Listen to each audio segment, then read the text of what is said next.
Presented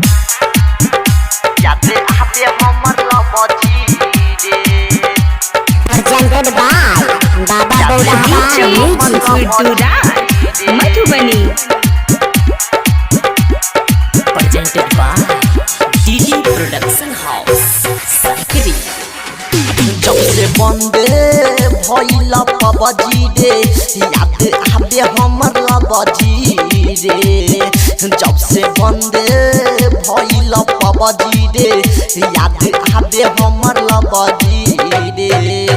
अखिया रोवता नींद न आवता, अखिया रोवता नींद न आवता, रोजो काटतानी सब्जी रे। जब से बंदे भइला पबजी रे याद आबे हमर लबजी रे, याद आबे हमर लबजी रे, याद आबे हमर लबजी रे। DJ Good Madhubani. DJ Good Madhubani. याद आबे हमर लबजी। Presented by DD Production House, Sakri.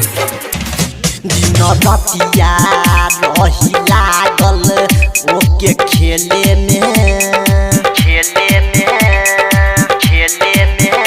अब भइनी हम पागल ओके गेले में, गेले में, गेले में। गुस्सा में हम बोल दिहनी अब भूली जा, अब भूली जा, जान भूली जा, भूली जा।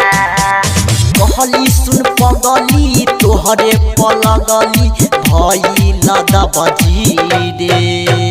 जब से बंदे भइल पबजी रे याद आबे हमर लबजी रे।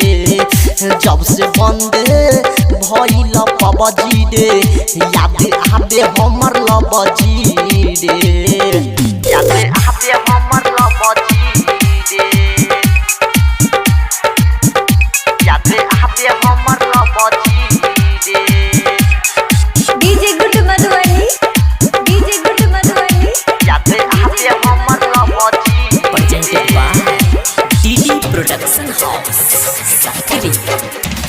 माल खातिर मर जाइब दिल लागता, लागता, लागता।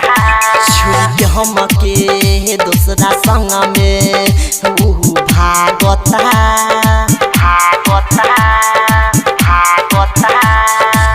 यादव बलराम कहे छोरी चली रे, छोरी चली रे, अब चली रे, अब चली रे। पानी घायल भइनी पागल गलती भइले कबजी।